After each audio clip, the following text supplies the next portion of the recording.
As you settle into the quiet of this moment, let your mind drift back to a time long past, to the streets and homes of Victorian England, where the rhythm of life moved to the steady hum of progress and tradition. Imagine yourself walking through the fog-laden lanes of a bustling city or the quiet lanes of a rural village, the air thick with the scent of coal smoke or freshly turned earth. This is a journey into the lives of ordinary Victorians, men, women, and children, whose days were shaped by the steady pulse of work, family, and survival.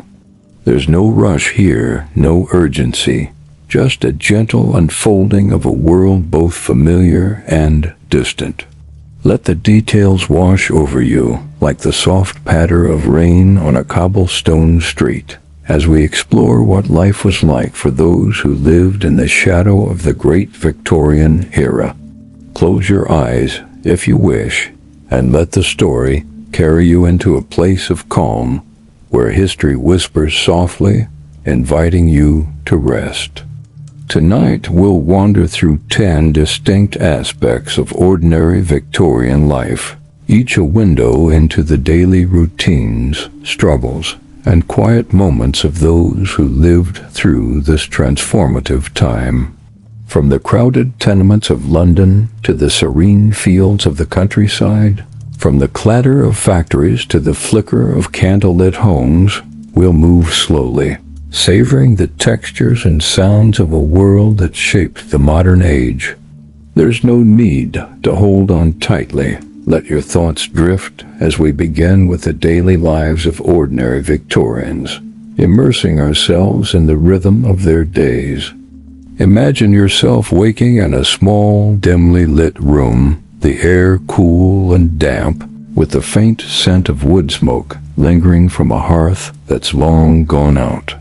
It's early morning in Victorian England, sometime in the mid-19th century, and you're one of the many ordinary people, perhaps a laborer, a shop assistant, or a servant whose life is governed by the steady tick of necessity.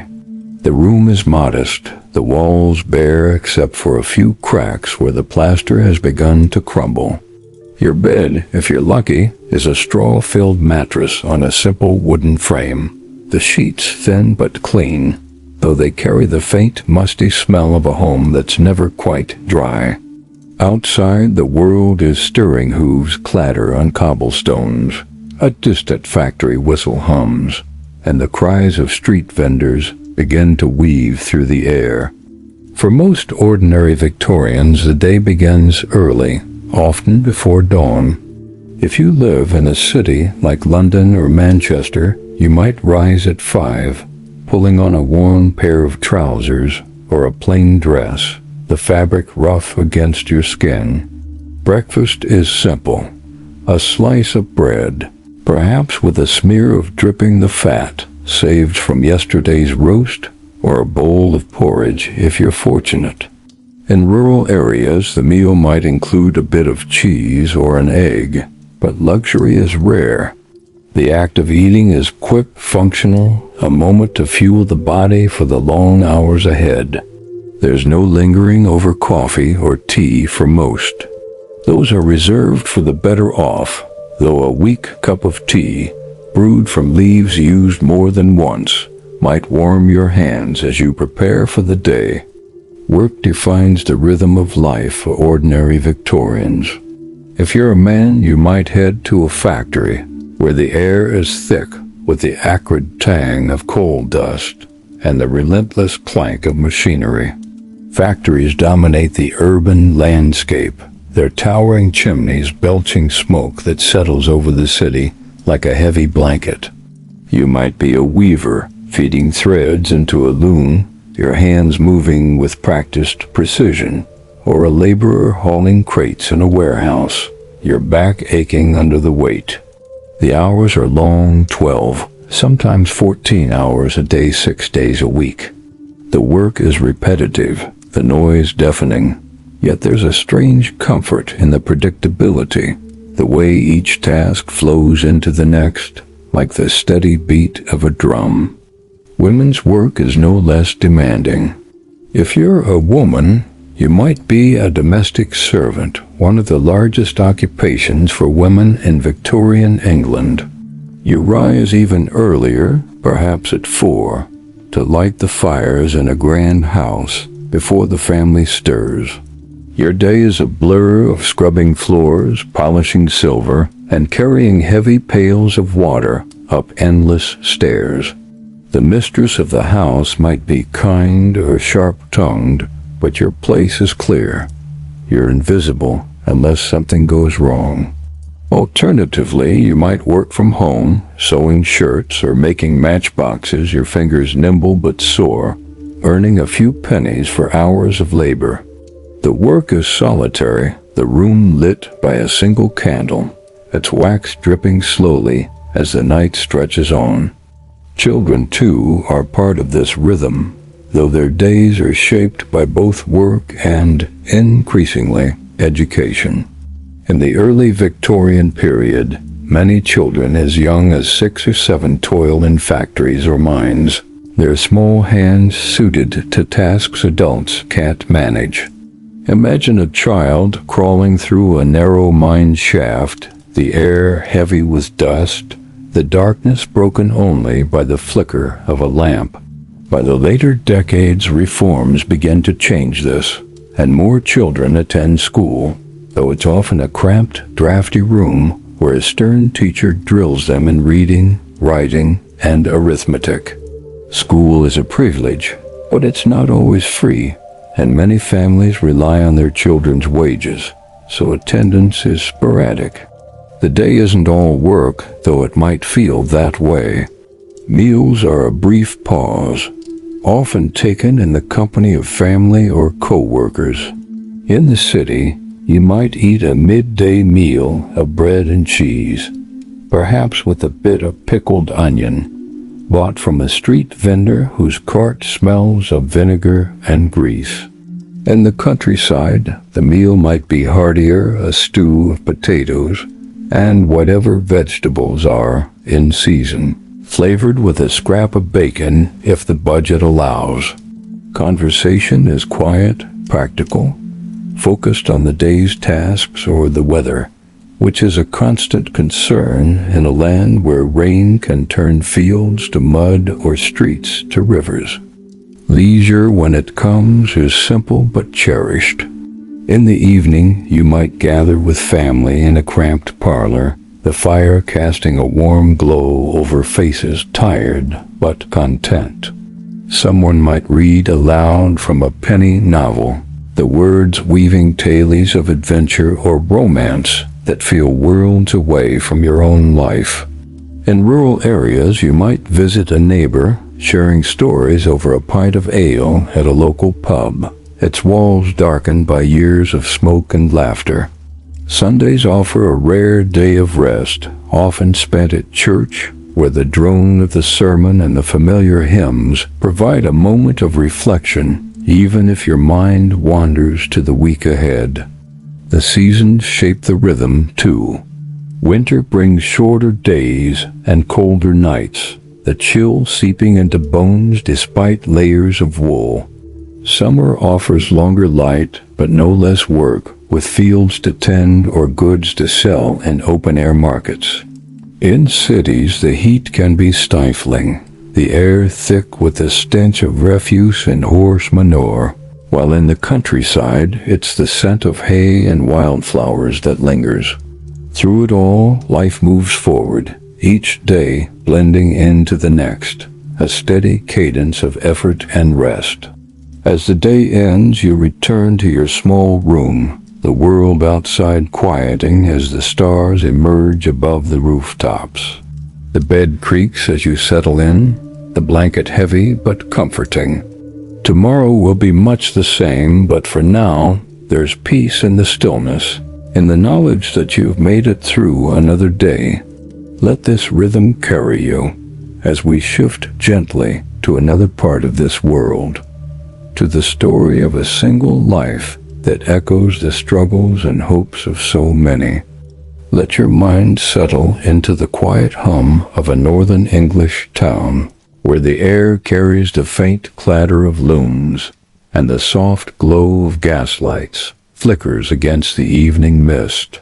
Here in the heart of Manchester in 1860, we meet Sarah Thompson, an ordinary Victorian woman whose life mirrors the struggles and resilience of countless others. Imagine yourself walking beside her, your footsteps muffled on the damp cobblestones, as her story unfolds like the slow turning of pages in a well-worn book. Sarah's life is not one of grand events or heroic deeds, but of quiet endurance, a testament to the rhythm of survival in a world shaped by industry. Sarah was born in 1835 in a small village in Lancashire, where the fields stretched wide under a sky often gray with rain.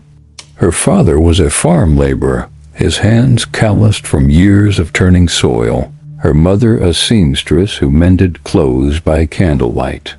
Life in the countryside was hard, but familiar, with the seasons dictating the pace of work. By the age of 10, Sarah's world changed. The family moved to Manchester, drawn by the promise of steady wages in the textile mills. The city was a shock, its streets crowded, the air thick with the acrid scent of coal smoke, and the noise of machinery, a constant hum that seemed to vibrate through the bones.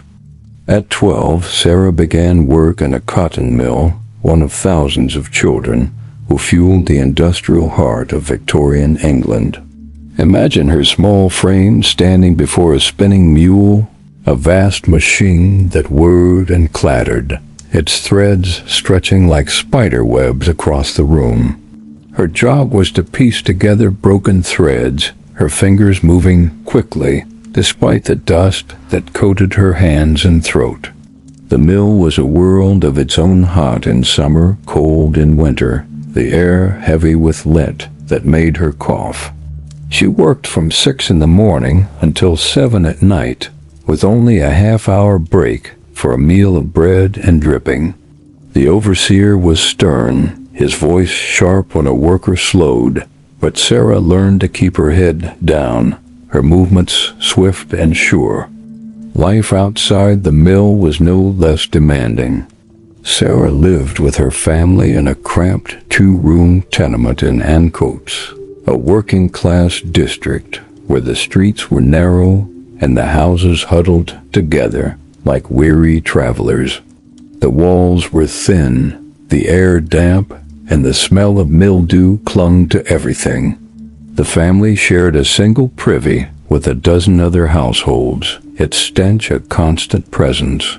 Sarah's mother cooked on an open fire, the room filling with smoke, as she boiled potatoes or made a thin broth with whatever scraps they could afford.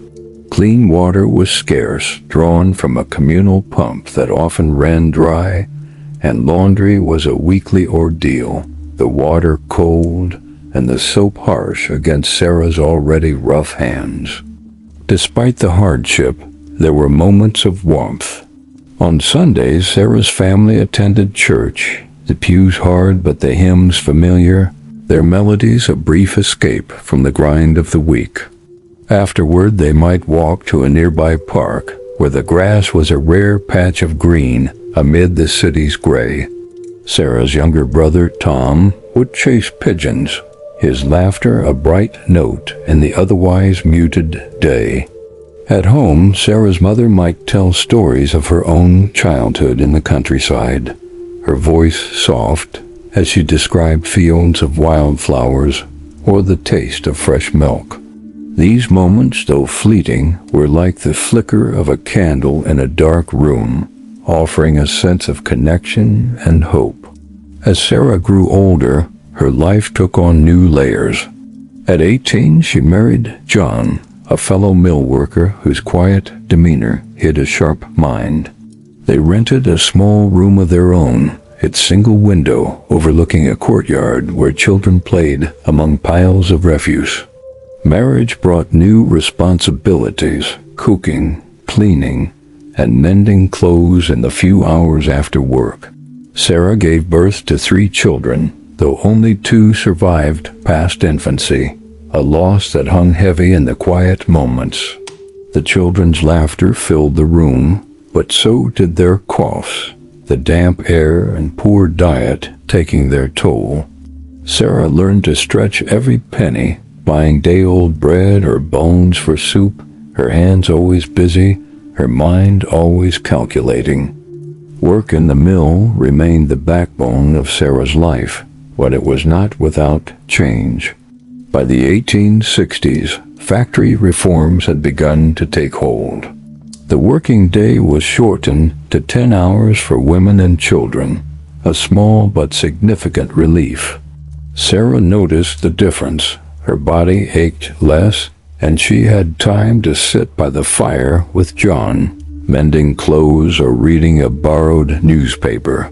She never learned to read fluently, but John would sound out the words, sharing stories of far-off places or new inventions. These moments were a quiet luxury, a chance to imagine a world beyond the mill's walls. Sarah's life was not without its darker moments. The cotton famine of the 1860s, caused by the American Civil War, brought hardship to Manchester's mills. Work slowed and wages dropped. Families went hungry, their faces gaunt as they lined up for charity soup. Sarah and John tightened their belts, sharing what little they had with neighbors. Disease was a constant threat, cholera, and typhus swept through the crowded tenements, leaving empty chairs at tables.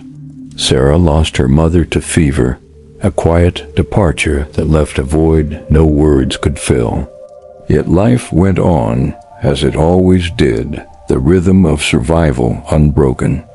By her 40s, Sarah's hands were gnarled from years of work. Her back stooped from carrying burdens, both physical and emotional. She took pride in her children, now old enough to work or attend school, their futures a faint hope in a world that offered little certainty. Sarah's life was one of small victories, keeping her family fed, finding a moment to laugh, or saving enough for a new pair of boots. When she died in 1880, her passing was unremarkable, mourned by her family, but unnoticed by the wider world. Yet her life, like so many others, was the thread that wove the fabric of Victorian England, a story of endurance and quiet strength. As Sarah's story fades, let your mind drift to another facet of this world, to the mysteries and discoveries that lay hidden beneath the surface of Victorian life, waiting to be uncovered. Picture yourself standing at the edge of a narrow alley in London's East End, the year 1870, where the air is thick with the scent of damp brick and the faint tang of refuse. The streets are a labyrinth, their cobblestones slick with mud, and the buildings lean together as if sharing secrets. This is the world of the Victorian slum, a place both hidden and ever-present, where ordinary people lived lives that history has often overlooked. Yet beneath these crowded streets lies a mystery, one that archaeologists and historians have pieced together like fragments of a forgotten mosaic. Let's wander gently through this world, exploring its culture, its challenges, and the traces it left behind. The slums of Victorian cities were a product of rapid industrialization. As people flocked from the countryside to cities like London, Manchester, and Birmingham, the demand for housing outstripped supply. Imagine a street like Whitechapel's Flower and Dean Street, where tenements rose 3 or 4 stories, their walls stained with soot. Each building housed dozens of families, often sharing a single room. The air inside was stale, the windows small and often broken, letting in drafts but little light. The smell of unwashed clothes, cooking fat, and human waste mingled in the cramped spaces, a constant reminder of the struggle to survive. Life in the slums was a study in contrasts. On one hand, there was a vibrant culture, a sense of community forged in hardship. Neighbors shared what little they had: a cup of flour, a bit of coal, a kind word. Street markets bustled with activity, their stalls piled with bruised vegetables, cheap cuts of meat, or second-hand clothes. Hawkers called out, their voices rising above the chatter of children playing in the gutters. Music spilled from pubs, where fiddles and accordions played tunes that lifted spirits, if only for a moment. On Saturday nights you might hear laughter and singing, the clink of glasses, as people found solace in each other's company. Yet beneath this surface lay a darker reality. Poverty was a constant shadow, its grip tightening with every unpaid bill or lost job.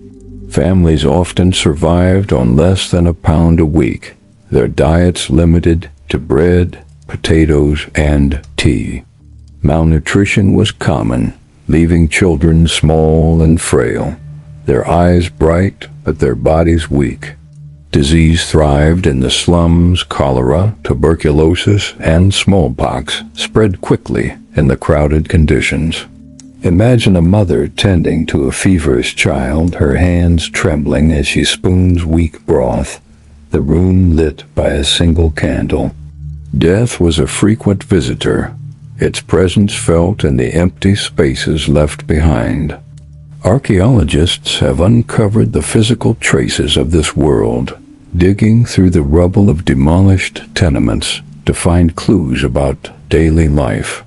In Spital fields, excavations revealed broken pottery, worn shoes, and even children's toys, simple things like marbles or a carved wooden horse. These objects tell a story of resilience, of people who made do with little. A chipped teacup, its handle repaired with string, speaks of care and frugality. A bone button polished smooth by years of use hints at the effort to maintain dignity in the face of want. These finds are like whispers from the past, reminding us of the lives that unfolded in these forgotten places. The culture of the slums was also shaped by survival strategies. Many women took in piecework, sewing or assembling matchboxes by lamplight, their earnings a few pennies a day. Men might work as casual laborers, unloading ships at the docks or sweeping streets, their wages uncertain. Children contributed, too, selling newspapers or running errands. Crime was a temptation for some. Pickpocketing or petty theft offered quick money, though the risk of prison loomed large. Yet most clung to honesty, their moral code a quiet defiance against a world that offered them so little.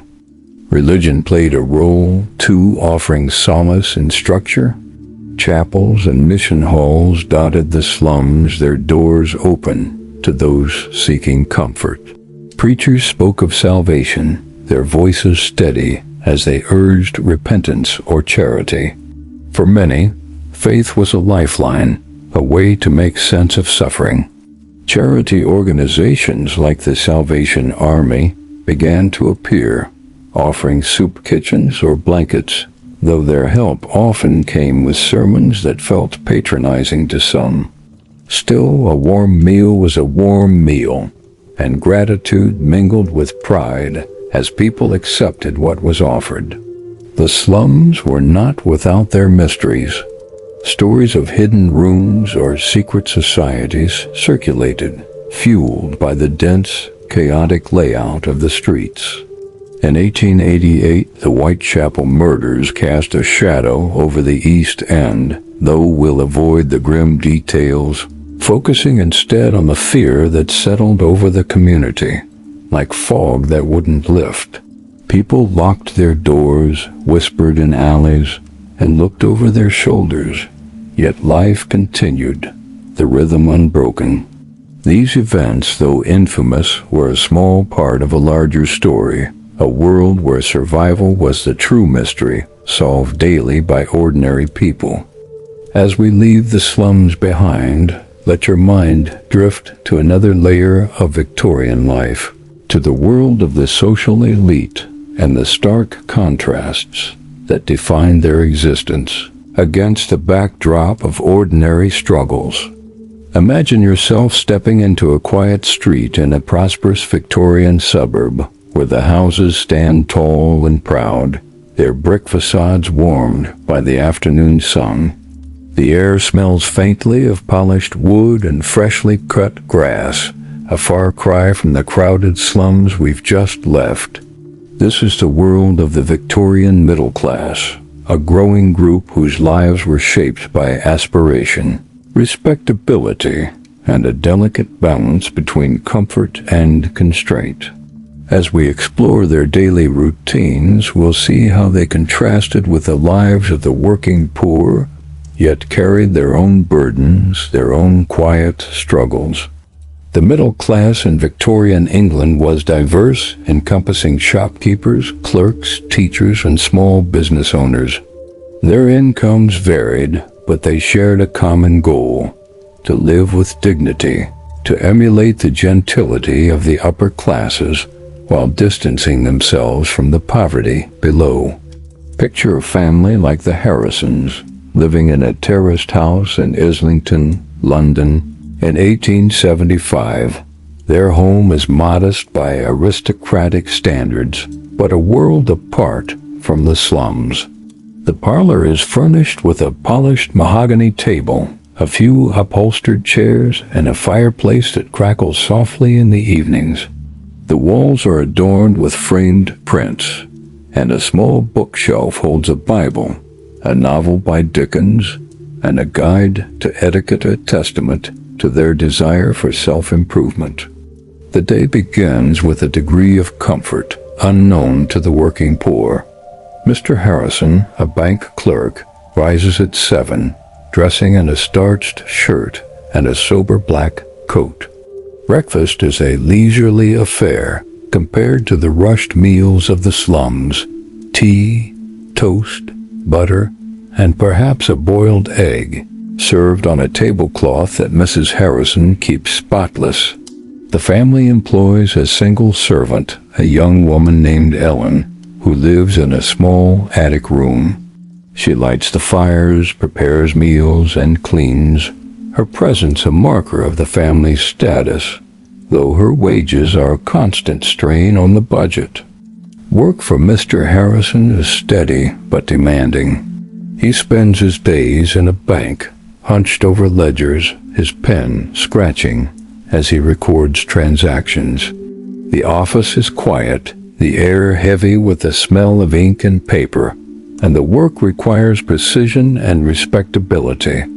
His salary, perhaps £200 a year, is enough to maintain a modest home, but leaves little room for extravagance.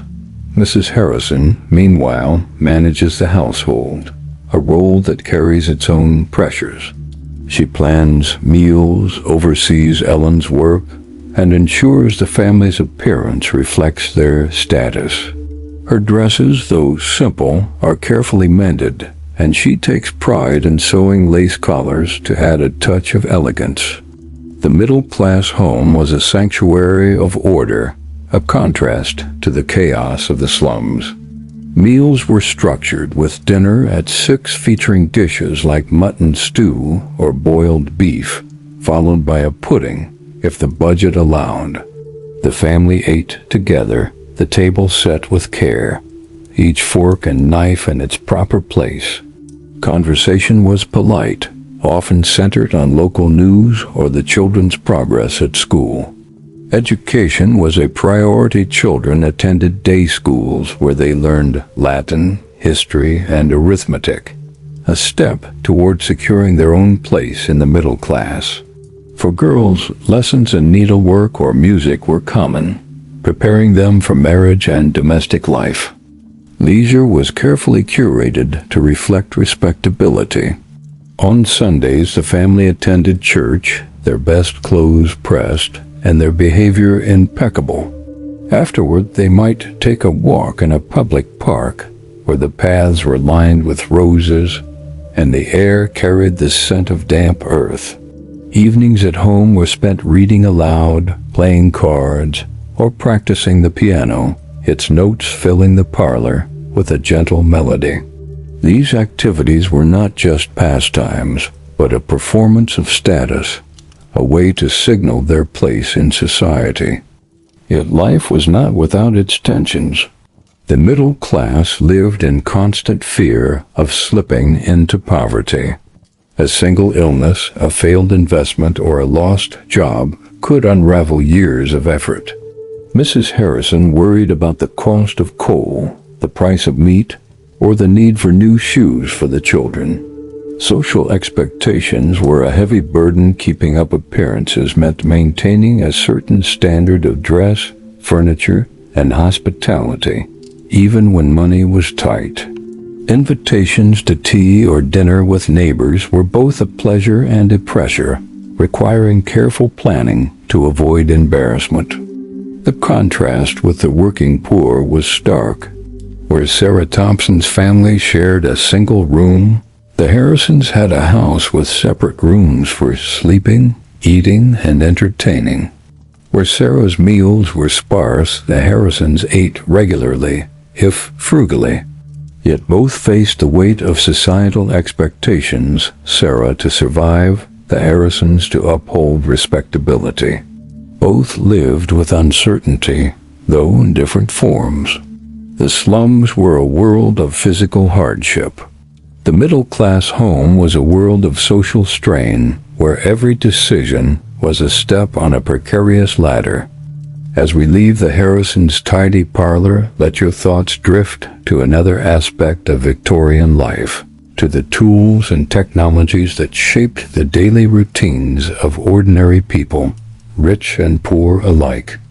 Close your eyes and imagine yourself standing in a bustling Victorian street, where the air hums with the clatter of horse-drawn carts and the distant whistle of a steam engine. The year is 1865, and the world is changing, driven by the ingenuity of human hands and the power of new machines.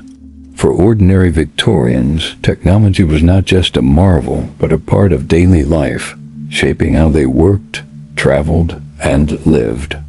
Let's explore this world of iron and steam, where tools both simple and complex wove themselves into the rhythm of existence.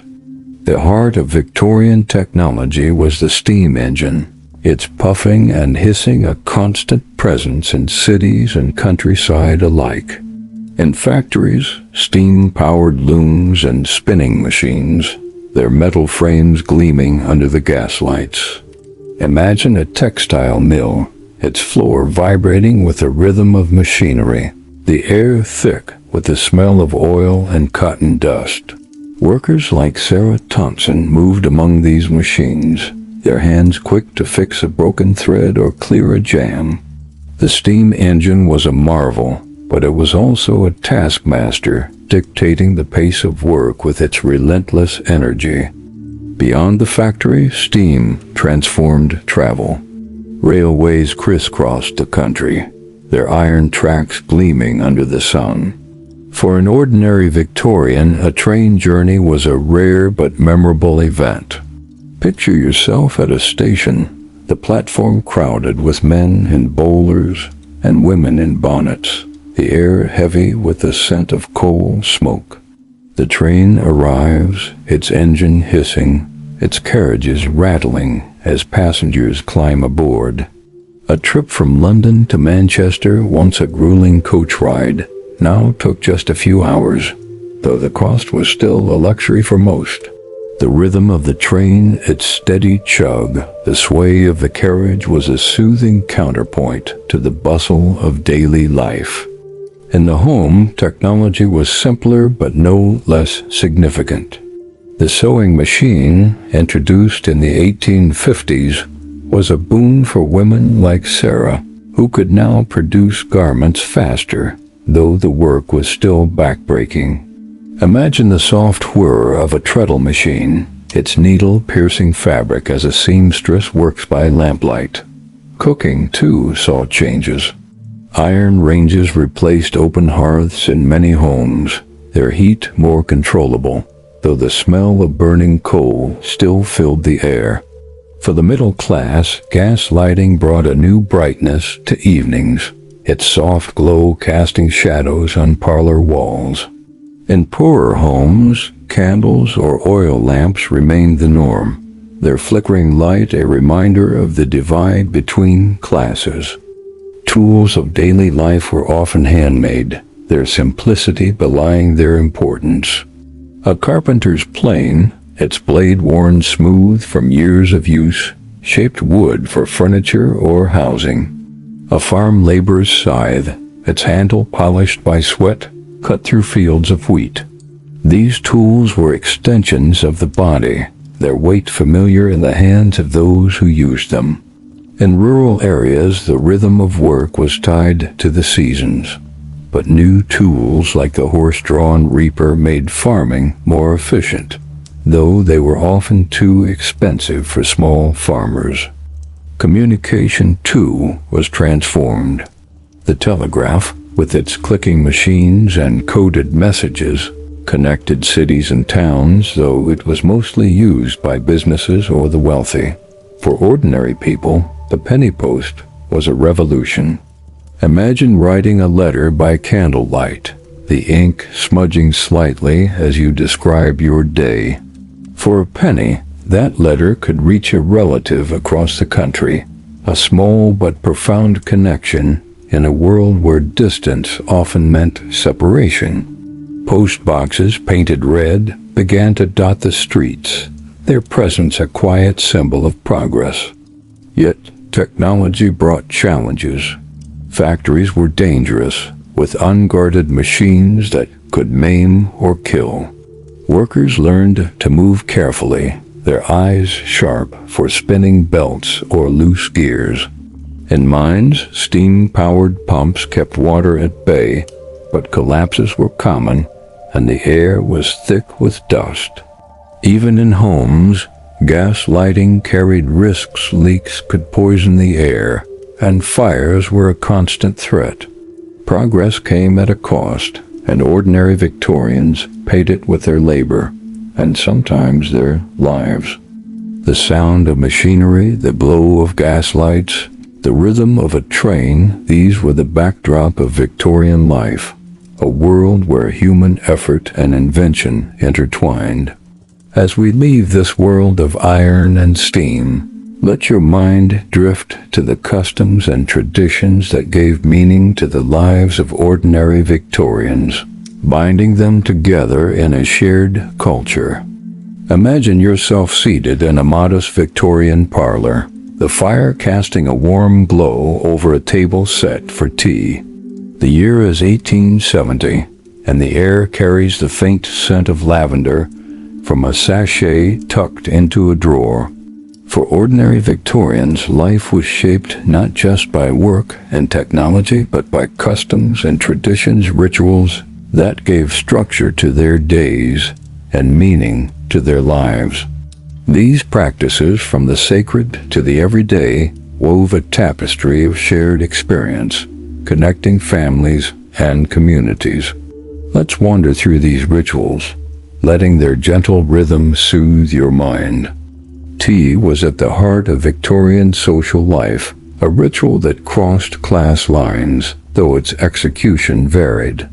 In a working-class home, tea was a simple affair, strong, black, and brewed from leaves used more than once, served with bread and perhaps a bit of jam.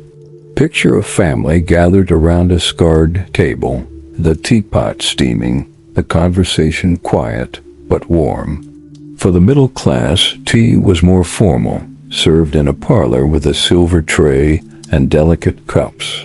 Mrs. Harrison might pour, her movements precise as she offered biscuits or a slice of seed cake.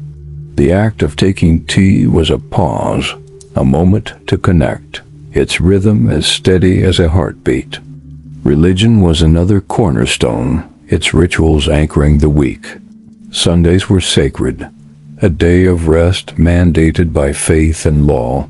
In churches and chapels, pews filled with families dressed in their best working-class men in patched coats, middle-class women in bonnets adorned with a single ribbon. The service was long, the sermon droning, but the hymns carried a melody that lingered in the mind. For many, church was not just spiritual but social, a place to see neighbors and share news. In rural areas, harvest festivals were a highlight, with churches decorated with sheaves of wheat and baskets of apples, the air rich with the scent of autumn. Weddings were a celebration, though their scale depended on means. In a working-class community, a wedding might be a simple affair, a ceremony in a local church, followed by a gathering at a pub or home. The bride wore her best dress, perhaps borrowed, its hem carefully mended. Guests brought small gifts, a pot, a blanket, each item, a contribution to the couple's new life. Middle-class weddings were more elaborate, with printed invitations and a reception featuring cake and sherry. Yet for both, the ritual was the same, a promise made before family and God, sealed with a kiss and the hope of a shared future. Funerals, too, were steeped in tradition, reflecting the Victorian preoccupation with death and respectability. In working-class families, a death was a communal event. Neighbors helped lay out the body, washing it and dressing it in simple clothes. The coffin, often plain pine, was carried through the streets, followed by mourners in black armbands. Middle-class funerals were more formal, with black crepe draped over mirrors and a hearse drawn by plumed horses. Yet for all, the ritual was a way to honor the departed, to acknowledge the fragility of life. The air at a funeral was heavy with the scent of lily and the quiet murmur of prayers. Seasonal traditions brought moments of joy. Christmas was a time of warmth, even in the poorest homes. A working-class family might share a goose, its fat sizzling in the pan, or make do with a rabbit stew. Children hung stockings, hoping for an orange or a penny sweet. In middle-class homes, Christmas trees, a German tradition popularized by Prince Albert, sparkled with candles and glass ornaments. Carols filled the air, their melodies a reminder of shared heritage. In rural areas, May Day brought dancing around a maypole, the ribbons weaving patterns as children laughed, their voices carrying on the breeze. Superstitions, too, were part of daily life. A broken mirror meant 7 years of bad luck, and a black cat crossing your path could be a sign of fortune or doom, depending on the teller.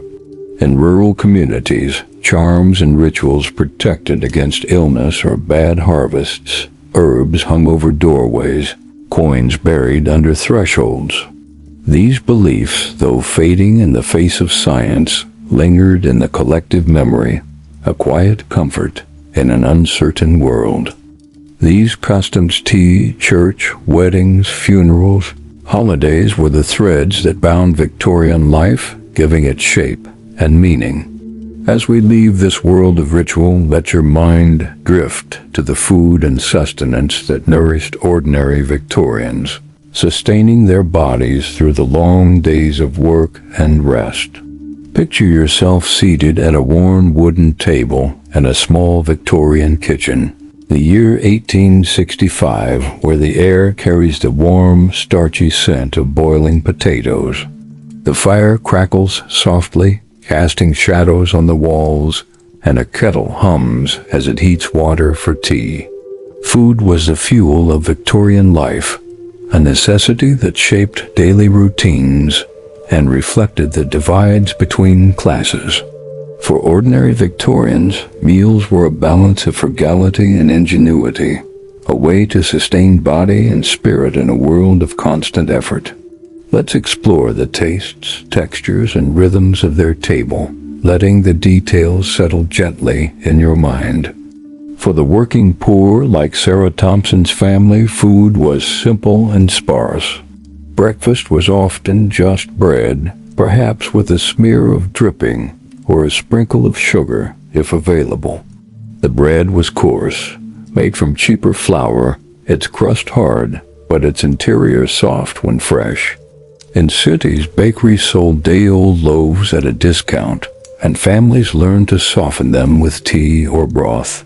Lunch, eaten at work or in a brief pause at home, might be more bread with a slice of cheese or a pickled onion, bought from a street vendor whose cart smelled of vinegar and grease. Dinner was the main meal, often a stew of potatoes, carrots, and turnips, flavored with a scrap of bacon or a bone for broth.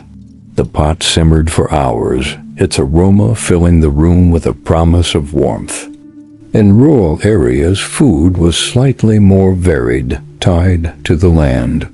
A farm laborer's family might have access to vegetables from a small garden, cabbages, onions, or peas, though the yield depended on the season. Milk, if they kept a cow, was a treat, often reserved for children. Meat was rare, perhaps a rabbit caught in a snare or a chicken too old to lay eggs. Porridge was a staple, its oats cheap and filling, cooked over an open fire until thick and creamy. The taste was plain, but a pinch of salt or a drizzle of treacle could transform it into something almost indulgent. The middle class, like the Harrisons, ate more comfortably, though still with care.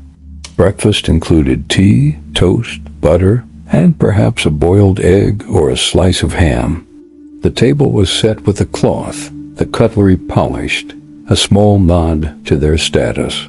Lunch was light, a cold meat sandwich or a slice of pie, eaten at home or carried to work in a tin. Dinner was the centerpiece, served in the evening with dishes like mutton stew, boiled beef with carrots, or a fish pie, its crust golden and flaky. Puddings were a favorite: rice pudding, suet pudding, or a sponge cake with jam, offering a sweet end to the meal. The kitchen smelled of herbs and baking, a contrast to the smoky air of the slums. Food preparation was labor-intensive, especially for women. In working-class homes, cooking was done on an open fire or a small range, the heat uneven and the pots heavy. Women like Sarah spent hours chopping vegetables, kneading dough, or stirring a pot to prevent burning. In middle-class homes, a servant like Ellen handled much of the work, though Mrs. Harrison still planned menus and shopped at markets, haggling over the price of a cabbage or a cut of beef. Markets were a sensory experience, stalls piled with apples, fish, and loaves, the air rich with the smell of fresh bread and the tang of overripe fruit. Preservation was a constant concern. Without refrigeration, food spoiled quickly, especially in summer. Families relied on pickling, salting, or smoking to stretch their supplies. A jar of pickled onions or a slab of salted pork could last weeks, its flavor sharp but sustaining. In rural areas, root cellars kept vegetables cool, their earthy smell a reminder of the harvest. For the poor, spoilage was a risk they couldn't afford, and every scrap was used: bones for soup, stale bread for pudding, fat for frying. Drinking water was another challenge. In cities, water came from pumps or rivers, often contaminated with sewage. Cholera outbreaks were a grim reminder of this, their impact felt in empty chairs at the table. Tea became a safe alternative, its boiled water a small protection against disease. Beer, too, was common, especially for men, its weak alcohol safer than water. In pubs, the air was thick with a yeasty smell of ale, and a pint was both nourishment and escape. Food was more than sustenance. It was a ritual, a moment of connection. In working-class homes, meals were eaten quickly, but the act of sitting together, even briefly, was a comfort. In middle-class homes, dinner was a performance of respectability, with napkins folded and manners observed. For all, food was a reminder of the effort it took to survive, each bite a small victory in the rhythm of life. As we leave the Victorian table, let your thoughts drift to the challenges and dangers that shaped daily life, from the perils of work to the threats that lingered in the shadows. Imagine yourself walking through a Victorian city at dusk, the year 1870, where the gaslights cast a soft glow on the cobblestones, and the air carries the faint chill of approaching night. Life for ordinary Victorians was a delicate balance, a constant negotiation with challenges that tested their resilience. From the dangers of work to the threats of disease and crime, their world was one of quiet peril, yet they faced it with a stoicism that defined their era. Let's explore these challenges, letting their weight settle gently in your mind, like the slow fall of leaves in autumn. Work was the greatest source of danger for many. In factories, machines were unforgiving. Spinning belts and unguarded gears could catch a sleeve or a strand of hair, pulling a worker into harm's way. Imagine a mill worker like Sarah, her eyes sharp as she navigates the whirring looms, knowing a moment's distraction could cost a finger or worse. Injuries were common, and there was no safety net. Lost wages meant hunger, and a permanent injury could mean destitution. In mines, the dangers were even greater. Collapses were frequent, the air thick with dust that coated the lungs. Miners worked by lamplight, their bodies bent in narrow tunnels, the earth above them a constant threat. Disease was another ever-present shadow. Cities were breeding grounds for illness, their crowded conditions and poor sanitation a perfect storm. Cholera swept through neighborhoods, its impact felt in the sudden absence of neighbors or friends. Tuberculosis, known as consumption, was slower but no less deadly, leaving victims pale and weak, their coughs echoing in cramped rooms. Imagine a mother like Sarah tending to a child with fever, her hands trembling as she applies a cool cloth, the air heavy with worry. Clean water was scarce, and even boiling it couldn't always protect against the invisible threats that lurked in the slums. Crime, too, was a concern, especially in cities. The narrow alleys of the East End or Manchester's Ancoats were places where danger could hide. Pickpockets worked the crowded markets, their hands quick and silent. Burglary was a fear, especially for the middle class, who locked their doors and windows against the night.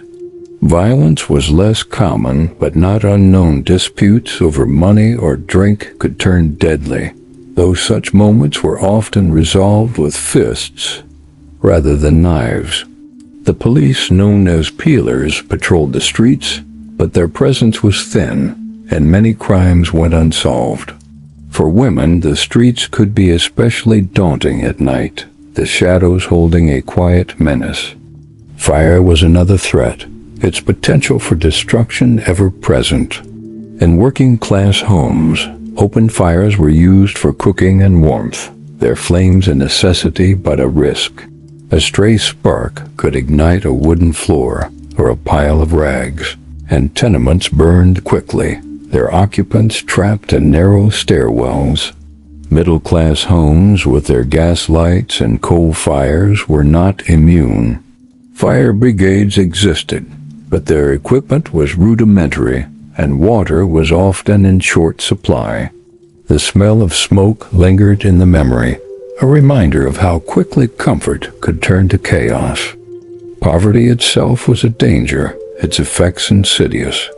For the working poor, a single misfortune, an illness, a lost job, a harsh winter, could push a family to the edge. The workhouse loomed as a last resort, its grim walls a symbol of failure. Inside, families were separated, their days filled with grueling tasks like breaking stones or picking oakum. The air was heavy with the smell of gruel and despair, and many preferred to starve rather than enter its gates. Charity offered some relief, but it was often meager, a bowl of soup or a blanket that did little to ease the deeper hunger. Yet amidst these challenges, ordinary Victorians found ways to endure. They shared what little they had, mended what was broken, and carried on with a quiet determination. A neighbor might offer a meal, a friend a kind word. In the face of danger, there was resilience, a refusal to be broken by the weight of the world. These small acts of survival were the heartbeat of their lives, a rhythm that carried them through the darkest moments. As we leave this world of peril, let your mind drift to the education and learning that offered a glimmer of hope, a chance for ordinary Victorians to rise above their circumstances. Imagine yourself seated in a small Victorian schoolroom, the year 1875, where the air smells of chalk dust and polished wood. The room is plain, its walls bare except for a map of the British Empire, its red territories sprawling across the globe. For ordinary Victorians, education was a rare and precious thing, a pathway to a better life, though one often out of reach. Let's explore the world of learning, from the cramped classrooms of the poor to the structured lessons of the middle class, letting its quiet promise settle in your mind. For the working poor, education was a luxury. In the early Victorian era, many children, like Sarah's siblings, worked rather than studied, their small wages vital to the family. Schools existed, but they were often run by churches or charities, their fees, though small, a burden. Picture a ragged school, its benches filled with children in patched clothes, their faces smudged with dirt. The teacher, often a volunteer, taught reading, writing, and arithmetic, her voice steady as she drilled the alphabet. The room was cold, the windows drafty, but the children's eyes were bright, their pencils scratching as they copied letters onto slates. By the 1870s, reforms began to change this. The Education Act of 1870 made schooling compulsory for children aged 5 to 12, though enforcement was uneven. In cities, board schools sprang up, their brick buildings a symbol of progress. These schools were funded by local taxes, making them free or nearly so, a relief for families like Sarah's. The curriculum was basic reading, writing, arithmetic, and religious instruction, but it was a start. Boys learned practical skills like woodworking, girls needlework, or cooking, preparing them for the roles society expected. The air in these classrooms was heavy with the smell of ink and the sound of recitation, a rhythm that promised a different future. For middle-class children, education was more structured. Boys like the Harrison's son attended day schools or grammar schools, where they studied Latin, history, and mathematics. The classroom was orderly, the teacher stern, his cane a reminder of discipline. Girls, meanwhile, were often educated at home by a governess. Their lessons focused on music, drawing, and French skills to make them accomplished for marriage. Mrs. Harrison might oversee her daughter's lessons, ensuring her embroidery was neat or her piano scales precise. The parlor, with its upright piano and smell of beeswax, became a classroom of its own. Books were a treasure, though access varied. In working-class homes, reading was often limited to a Bible or a penny newspaper, shared among the family. Middle-class homes had small libraries, their shelves holding novels, poetry, or improving works like Self-Help by Samuel Smiles. Reading was a quiet pleasure, done by lamplight or firelight, the words a window to other worlds. For adults, mechanics institutes offered evening classes where men like John could learn bookkeeping or engineering, their minds hungry for knowledge. The air in these institutes was warm, the gaslights casting a soft glow over desks littered with notes. Education was not without its challenges. Teachers were often poorly trained, and classrooms were crowded, sometimes with 50 or more pupils. Discipline was harsh. Corporal punishment was common, and a wrong answer could earn a rap on the knuckles. For girls, opportunities were limited, their education often ending at 14 to prepare for domestic life. Yet the promise of learning was powerful. A boy who mastered reading might become a clerk, escaping the factory. A girl who learned to sew could earn a living as a dressmaker. Education was a ladder, narrow and steep, but one that offered hope. The rhythm of learning was slow but steady, a counterpoint to the grind of daily life. For every child who memorized a poem or solved a sum, there was a small victory, a step toward something better.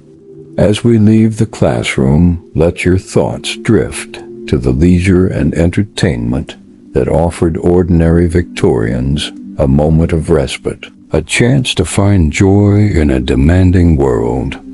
Picture yourself standing in a bustling Victorian street on a Saturday evening, the year 1870, where the air carries the sound of laughter and the faint melody of a street musician's fiddle. For ordinary Victorians, leisure was a precious escape, a chance to step away from the demands of work and find moments of joy. From the pubs of the working class to the parlors of the middle class, entertainment was a way to connect, to dream, and to rest. Let's wander through these moments of respite, letting their warmth settle in your mind like the glow of a fire. For the working poor, leisure was often found in the community. Pubs were a cornerstone, their doors open to men and women seeking solace after a long week. Imagine stepping into a pub, its air thick with the smell of ale and tobacco, the walls darkened by years of smoke. The barman pours a pint, its foam spilling slightly as voices rise in conversation or song. A fiddler might play a jig, or a group might gather around a piano, their voices blending in a familiar tune. These moments were loud but comforting, a chance to share stories or forget troubles, if only for an hour. Street entertainment was another draw. In cities, markets were alive with performers, jugglers, acrobats, or singers whose voices carried over the crowd. Children gathered to watch a Punch and Judy show, its puppets bobbing as the puppeteer's voice mimicked their squawks. The air was rich with the smell of roasted chestnuts or fried fish, sold by vendors who called out their wares. These spectacles were free, a rare treat for families who could afford little else. In rural areas, fairs brought similar excitement, with stalls selling gingerbread and games of chance, the air filled with the scent of hay and the sound of laughter. For the middle class, leisure was more refined but no less cherished. In the Harrison's parlor, evenings were spent reading aloud, the pages of a novel by Trollope or Thackeray turning slowly as the fire crackled. Card games like whist were popular, their rules strict, but the atmosphere relaxed, the table lit by a gas lamp's soft glow. Music was a favorite pastime. Daughters played the piano, their fingers moving over the keys with practiced grace, while families sang hymns or popular ballads. The air carried the scent of polished wood and the faint sweetness of a sherry decanter, opened for special occasions. Theater was a shared pleasure, though its form varied. Working-class families might attend a music hall where the air was thick with the smell of sawdust and beer. Performers sang comic songs or acted out melodramas, their exaggerated gestures drawing roars of laughter or gasps. Tickets were cheap, and the crowd was lively, shouting or singing along. Middle-class families preferred the theater proper, where plays by Shakespeare or new dramas played to a quieter audience. The theaters were grand, their seats plush, the air scented with perfume and pomade. Yet for both, the stage was a world apart, a place where ordinary life could be forgotten. Sports and outdoor activities were gaining popularity. In rural areas, men played cricket or football on village greens, their shouts echoing across fields. In cities, parks like Hyde Park offered space for walks or boating, the water reflecting the sky as couples rode leisurely.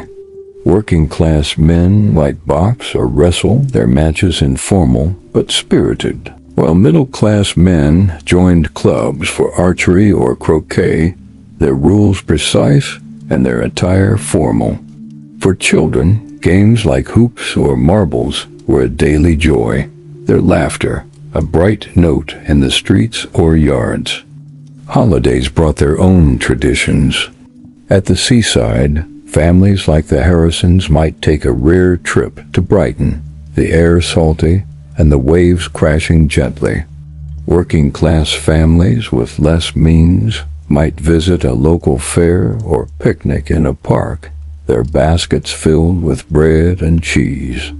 These outings were a chance to breathe, to feel the sun or the breeze, to escape the routine of work. Leisure was a balance, a moment of light in a life of labor. Whether in the raucous cheer of a pub or the quiet elegance of a parlor, these moments were a reminder of what made life worth living. As we leave this world of joy, let your mind drift to our final reflection, a gentle closing that ties together the threads of Victorian life.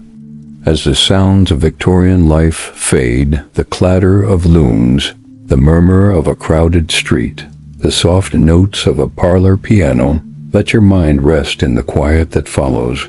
We've wandered through the lives of ordinary Victorians, from the cramped tenements of the slums to the tidy homes of the middle class, from the rhythm of work to the solace of leisure. Their world was one of effort and endurance, of small joys and quiet struggles, each day a step in the steady march of survival. Imagine yourself lying in a soft bed, the air cool and the world still, a far cry from the damp rooms or smoky factories of their time. Their lives, though distant, echo in our own, a reminder of the resilience that carries us through. Let the details slip away now, like leaves carried on a gentle stream. The cobblestones, the gas lights, the scent of bread and coal, they fade into the background, leaving only the calm of this moment. You've journeyed through a world that shaped the present, and now it's time to rest. Close your eyes, if you haven't already, and let the rhythm of history lull you into sleep, safe in the knowledge that the past is a story told, and your place is here, in the peace of now.